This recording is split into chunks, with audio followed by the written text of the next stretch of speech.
Ndugu na dada, tunawasalimu katika jina la Yesu. Hii ni mada yetu, ukweli wa Biblia. Ndugu, unasemaje kuhusu uongozi wa kanisa? Kanisa la Mungu haliongozwi na uongozi wa msonge. Huo uongozi haupo. Kristo ndiye kiongozi mkuu wa kanisa. Kwa mujibu wa maandiko matakatifu, katika kitabu cha Wakolosai sura ya 1 fungu la 18 na Waefeso 1:22 na Waefeso 4 fungu la 15 inatuonyesha kwamba Yesu ndiye kichwa cha kanisa. Kama vile mwanadamu anavyokuwa na kichwa, na kazi ya kichwa ni kuwaza, ni kupanga, ni kuamua, ndivyo Kristo alivyo kwenye kanisa lake. Ndiye kiongozi mkuu, wengine wote ni washiriki, na washiriki hawa wote walivyo wanagawana karama.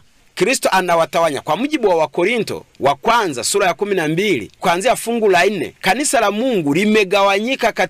Washiriki wa kanisani wamepewa karama na Kristo kama ilivyoandikwa katika Wafilipi 2 fungu la 9. Kwa hiyo na Waefeso 4 fungu la 11, Yesu amegawanya ndani ya kanisa lake karama, akawapa watu karama hii na wengine karama hii na wengine karama hii, lakini wote wakawa ni ndugu na kiongozi wao mkuu ni Kristo. Mbona huku nasikia mwingine mzo wa kanisa, nasikia huko makanisani shema sijui inakuwa kwaje sasa? Ndiyo, kwa ukweli wa Biblia ni kwamba ndani ya kanisa katika karama hizo kuna zingine ambazo Kristo ameziweka pale kama washauri, wasaidizi na wale wa kufundisha na kufundishana. Hivyo ndani ya kanisa kwa mujibu wa maandiko matakatifu, wa Filipi sura ya 1 fungu la 1, tutasoma kwamba Paulo aliwaandikia maaskofu ambao ni wazee wa kanisa, akawaandikia mashemasi, akawaandikia na washiriki. Wale nao ni miongoni mwa washiriki kama washiriki wengine, lakini karama zao na nafasi zao ni za kulea kundi, ni za kulinda, lakini sio za kuwa mabosi au viongozi wakuu wa kanisa. Ina maana kwamba hakuna karama ya muhimu kuliko zingine?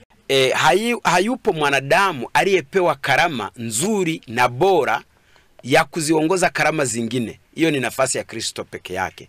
Hakuna mwanadamu ambaye ni mtakatifu na mkamilifu, na hakuna mwanadamu anayefaa kupigiwa magoti na wenzake. Ndio maana Kristo ndiye mkuu na karama zote zinalingana mbele yake.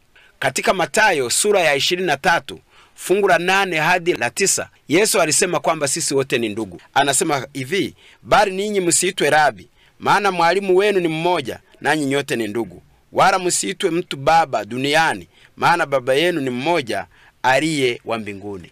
Hakuna aliye ambaye yuko pale juu awe top, alafu wengine wote tumpigie magoti, tumheshimu yeye, bali kila mshiriki na kila karama uheshimu mwenzake na nyenzake. Watu wanaoitwa baba mtakatifu, askofu mkuu au reverend, hawa wote ni kinyume cha maagizo ya Yesu Kristo. Kwa sababu kwa mujibu wa Zaburi 111, mkuu, reverend, mheshimiwa mkuu ni Mungu mwenyewe. Huo ni ukweli wa Biblia. Hebu tuachane na falsafa za wanadamu.